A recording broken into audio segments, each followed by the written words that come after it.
Hello guys, welcome back to my channel. I am Shivani और आज हम लर्न करने जा रहे हैं words often confused. Words often confused मतलब ऐसे वर्ड्स जो हमें अक्सर कंफ्यूज करते हैं। कंफ्यूज कैसे करेंगे भैया? ऐसे वर्ड्स जिनकी प्रोनाउंसिएशन क्या है, सिमिलर है, और जिनकी जो जो वर्ड्स है वो भी कई बार सिमिलर हो जाते हैं, but still they have some different meaning. जैसे हम पहला हमारा वर्ड है, फॉर एग्जाम्पल क्वाइट। इसका मीनिंग क्या होता है? काफी।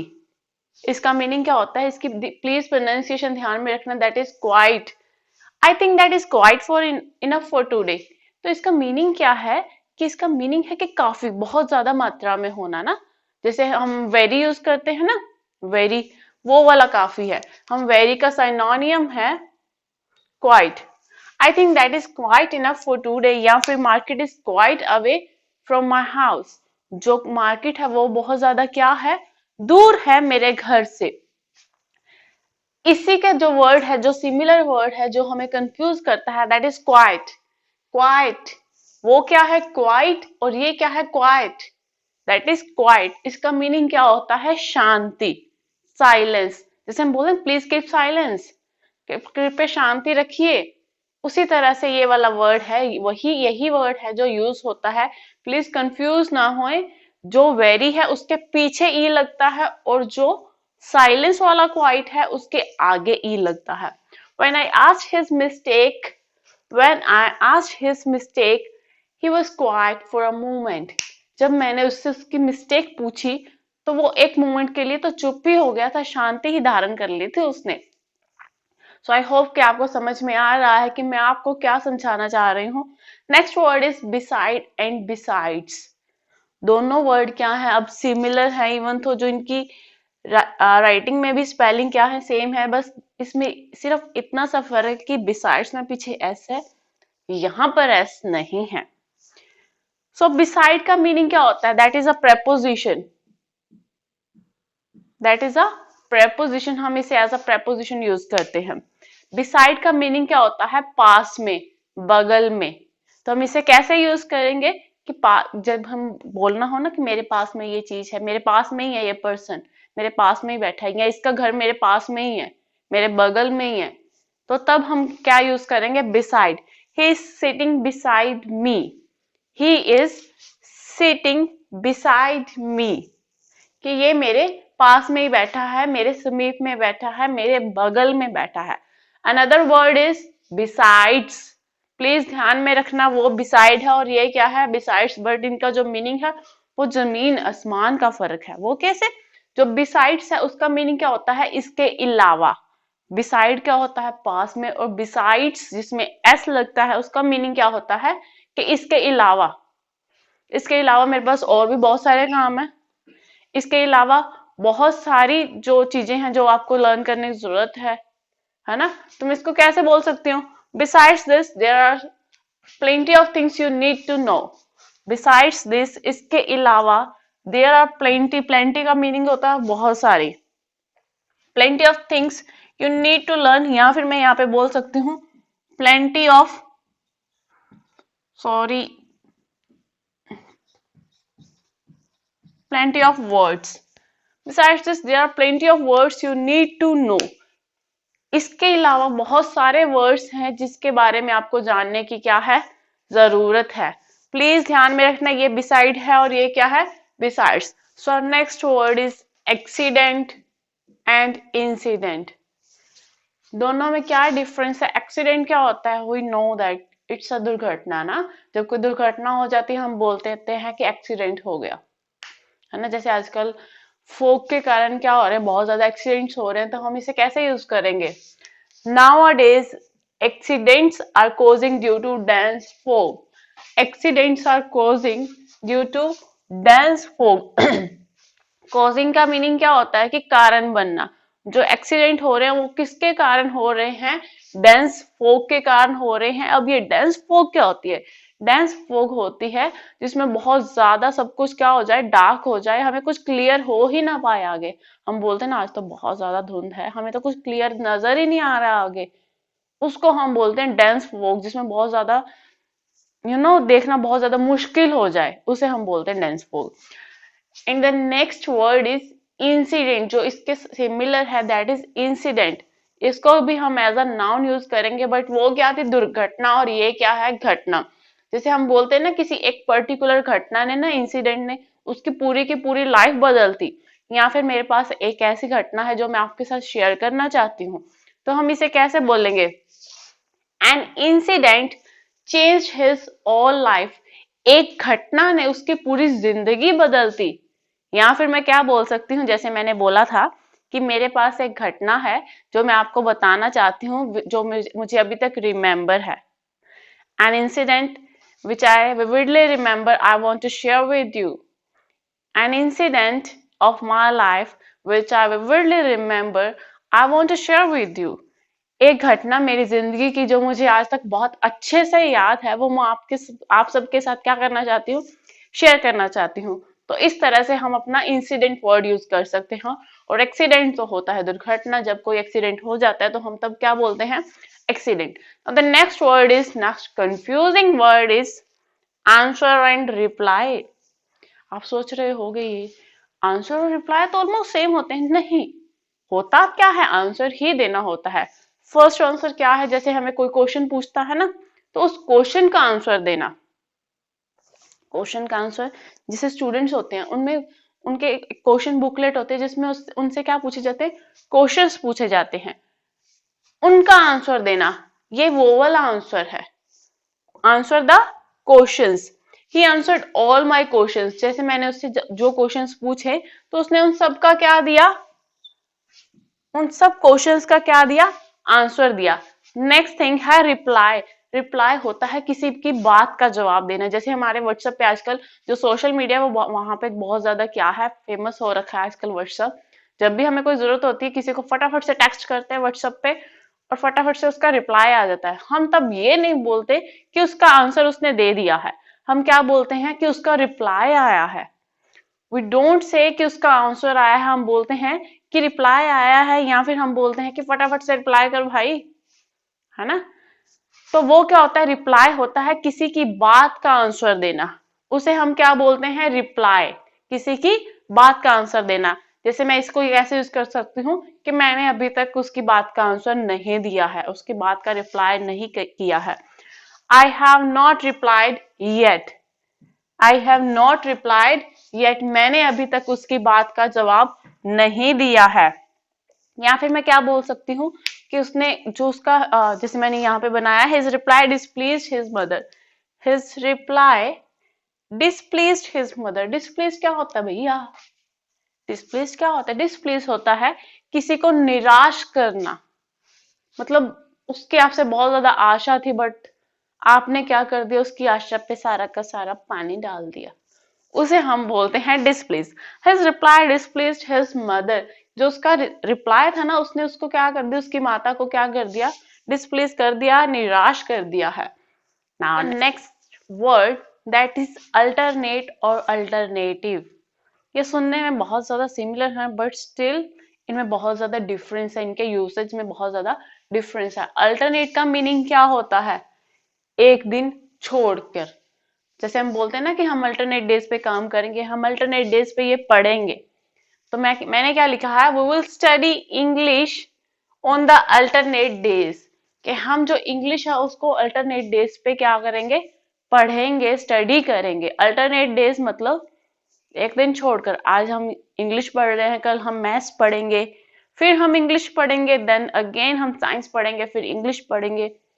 इन दिस सेंस हम इसको इस तरह से यूज कर सकते हैं। या फिर हम बोल सकते हैं कि वो जो काम पे जाता है वो अल्टरनेट डेज पे जाता है, उसको रोज काम नहीं मिलता है। ठीक है जी। Next word is alternative. ऊपर क्या वर्ड था, अल्टरनेट, अब वर्ड क्या है, अल्टरनेटिव। इसका मीनिंग क्या होता है, अनदर पॉसिबल चॉइस। जैसे हमारे पास क्या होता है, जैसे स्टूडेंट्स को क्या होता है कि दो क्वेश्चंस में चॉइस आती है कि आप ये वाला क्वेश्चन भी कर सकते हो, बीच में डाला होता है और ये वाला भी अटेम्प्ट कर सकते होते हो। तो वो क्या होते हैं, अल्टरनेटिव्स होते हैं कि वो जो उनको ज्यादा अच्छे से आता है वो उसको राइट कर दे, है ना। तो उसी तरह से ये वाला अल्टरनेटिव है, उसी को हम बोलते हैं अल्टरनेट है ये हमारा। हम बोलते हैं ना कि हाँ कोई ना कोई तो अल्टरनेट आएगा ना, तो हम वो कर देंगे। हमें ये क्वेश्चन लर्न नहीं हो रहा है, बच्चे ऑलमोस्ट बोल देते हैं कि हमें ये क्वेश्चन लर्न नहीं हो रहा है मैम, इसका अल्टरनेट में भी तो कोई क्वेश्चन आएगा, हम वो कर देंगे, बाकी सब लर्न कर लेते हैं, को छोड़ देते हैं। उसी तरह से हम ये वाला वर्ड यूज करते हैं, अल्टरनेटिव।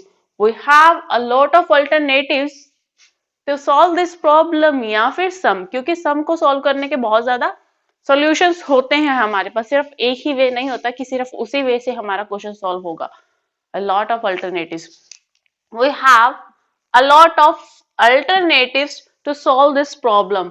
अब ये कैसे बोल रहे हो कि भैया बहुत सारे प्रॉब्लम सॉल्व करने के होते हैं जैसे हमें अगर एरिया फाइंड आउट करना हो, मैथ्स में अगर मैं मैथ्स की बात कर रही हूँ, अगर हमें एरिया फाइंड आउट करना हो तो हम क्या करते हैं, 1/2 into base into height. But अगर हमारे पास वो ट्रायंगल क्या है, राइट एंगल ट्रायंगल है, तो हम क्या करते हैं, हम सीधा पाइथागोरस लगा देते हैं। बट अगर हमारे पास राइट एंगल ट्रायंगल भी नहीं है तो हम क्या करते हैं, हीरोइंस फॉर्मूला लगा देते हैं, हमारे पास एरिया तो आ ही जाता है ना। उसी तरह से मैं बोल रखी हूँ कि we have a lot of alternative ways to solve this problem या फिर some. Next word is here. इसे हम क्या बोलते हैं, here, not here. Here pronunciation में प्लीज बहुत ज्यादा ध्यान रखना। इसका मीनिंग क्या होता है, use to indicate a location. जब हमें किसी लोकेशन को इंडिकेट करना हो, जैसे मैं बोलूं कि मैं यहाँ पर पढ़ा रही हूँ, I am teaching here, I am teaching here, मैं यहाँ पर पढ़ा रही हूँ। या फिर children are playing here, children are playing here, यहाँ पर मैंने चिल्ड्रन लगाया है, चिल्ड्रन के साथ लगाया है आर। यहाँ मैंने चिल्ड्रन तो होते हैं बच्चे, और बच्चे क्या आर आएगा यहाँ पे। जो चाइल्ड होता है ना, चाइल्ड वो होता है हमारा सिंगुलर, जो चाइल्ड होता है वो सिंगुलर होता है। और जब हम बोलते हैं चिल्ड्रन तो इसका मीनिंग क्या है कि प्लूरल है, हम बहुत सारे बच्चों की बात कर रहे हैं। अगर एक ही बच्चे की बात करेंगे तब हम यूज करेंगे चाइल्ड, जब हम बहुत सारे बच्चों की बात करेंगे तब हम क्या यूज करेंगे, चिल्ड्रन। दैट्स व्हाई ये प्लूरल है तो इसके साथ क्या आया है, आ रहा है। चिल्ड्रन आर प्लेइंग हियर, जो बच्चे हैं वो यहाँ पर क्या कर रहे हैं, खेल रहे हैं। इसी के जैसा जो वर्ड है जो हमें कंफ्यूज करता है, दैट इज हियर, सुनना। हियर सुनना। Have you hear the news about Covid, have you hear the news about Covid, क्या तुमने कोई कोविड से रिलेटेड न्यूज सुनी है, have you hear the news about Covid. या फिर are you able to hear me, या फिर हम हियर को यहाँ पे ये भी बोल सकते हैं, जैसे मैंने अभी बोला ना, are you able to hear me, sorry, are you able to hear me. या फिर मैं बोल क्या सकती हूँ, हियर का ही सिनोनिम बता रही हूँ, I am audible to you. इसका मीनिंग भी क्या है कि मैं आपको अच्छे से सुनाई दे रही हूँ, am I audible to you. Question पूछ रही हूँ, क्या am I audible to you, क्या मैं आपको सुनाई दे रही हूँ या नहीं। इसको हम क्या यहाँ पर क्या बोल रहे हैं, are you able to hear me, are you able to hear me.